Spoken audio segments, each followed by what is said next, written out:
All right, so let's take a look at another example of dividing fractions. So we're going to solve -7/8 divided by 1/4. So the first step that we want to do is determine the sign of our solution.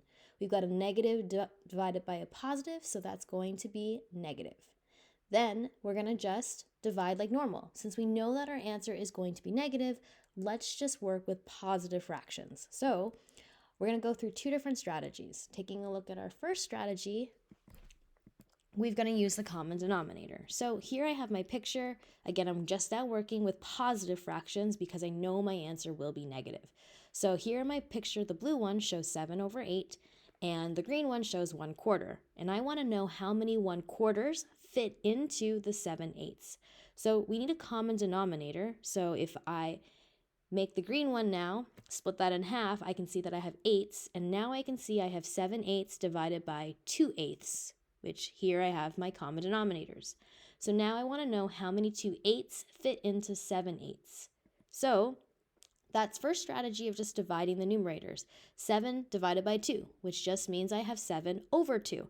And now I have 7/2, and I want to make that into a mixed number, so it's 3 1/2. Now, if I look at my picture, I've got how many times does 2/8 fit into 7/8? So I can see the green ones fit into it one time, it fits into it a second time, it fits into it a third time, and a half of a time. So we can see how the picture also gets us to the answer of 3 1/2. The second strategy, again, is using that multiplying by the reciprocal. So we're going to multiply by the reciprocal, which means we need the reciprocal of 1/4. So the reciprocal of 1/4 is 4/1. So again, we're flipping that fraction. So now I'm going to multiply by the reciprocal, which means I have 7/8 times 4/1. And now I'm going to just multiply. I could see here that the 8 and the 4 could be cross-canceled or cross-simplified.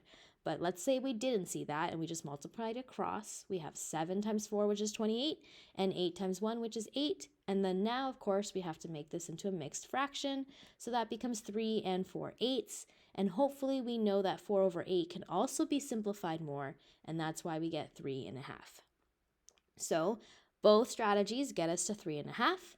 But for this one, we were solving -7/8 divided by 1/4. So remember, we said our solution has to be negative because it's a negative divided by a positive.